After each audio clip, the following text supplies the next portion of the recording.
wasiirka wasaaradda warshadaha u qaabilsanaa Somaliland Abiib Diiriye Nuur Abiib Timcad ayaa go'dhaweyta ku dhawaaqay inuu is-casilay xilli uu ku sugnaa hoyga uu ka degay magaalada Hargeysa. waxaan iska casilay xilkii aan qarankan u hayay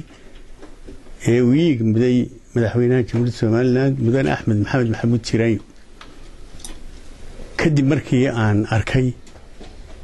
in wax si yihiin oo wax khaldan yihiin ayaan go'aankan gaadhay. maama carbeed waxay tiraa haddii kuugtu badato maraqa ayaa xamaada meesha kuugtii waa ku badan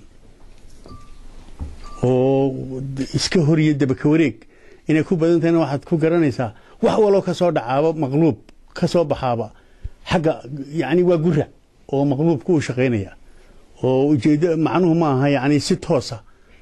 maaha waxaan arkaysaa talooyin wada qaldan oo wada muxuu ahaa markaad ka soo qaaday rashafalkii ugu dambeeyay dabcan waad arkaysaa rashafal yani wax laga fiirsaday ma ahayn wax cid weyn oo muddo karo yani dalkan iyo dadkan u turaysa arrin ay keenaan ma ahayn gebigiisa wada maqluub aha dadka la keenay kuwa ka tagay meesha yani waad arkaysaa in aanu muxuu ahaa cilmi iyo caqli midna aan lagu samayn kadib markii aan arkay waxyaabaha noocaasa oo wax walba dee upside down u shaqeynayo baan go'aankan gaadhay inaan muxuu ahaa anigu iskaga nasto. Abiib oo warfidyeenadu wax ka weydiiyeen sababaha kalifay inuu xilligan iska casilay xilkaasi maadaama uu ka mid ahaa mas'uuliyiinta inta badan ka agdhow madaxweyne Axmed Maxamed Maxamuud Silaayo ayaa ku jawaabay saatan. waxaa loo fasiran karaa horta ereyga waan idhi runtii oo madaxweynuhu hadduu bayntoon iyo magacaabo waan qaadanayaa waan idhi waa run waan idhi laakiin dee wax isbeddel baa iman kara oo waxbaa isbeddelay oo muxuu ahaayey isbeddel baa yimid Soomaalida waxay ku maamaadaa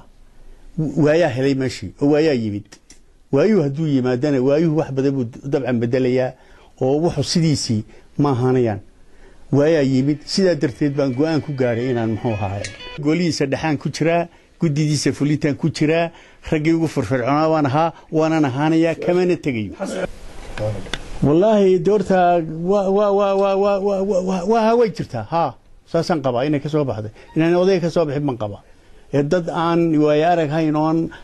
yani maxaan ku raayay xogogaal ahayn oo aan dalkan iyo dadkan midna aan ka warhayn wax la soo maray iyo wax jira iyo xaq ugu socdo midna aan ka warhayn baa waxaan keenay wasabeeyay. sidoo kale Abiib Diiriye Nuur Abiib Timcad ay warfidyeenadu wax ka weydiiyeen xiriirka ka dhaxeeyay iscasilaadii hore uu shaaciyay wasiirka hore ee wasaaradda maaliyadda Cabdicasiis Maxamed Samaale iyo sidoo kale iscasilaadii Samaanta ayaa ku jawaabay saatan.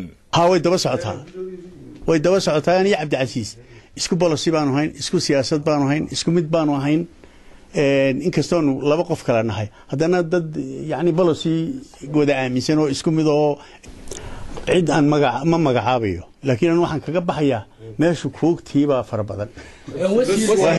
dhawaaqan ka soo yidhay wasiirkii hore ee wasaaradda warshadaha ayaa ku soo beegmaya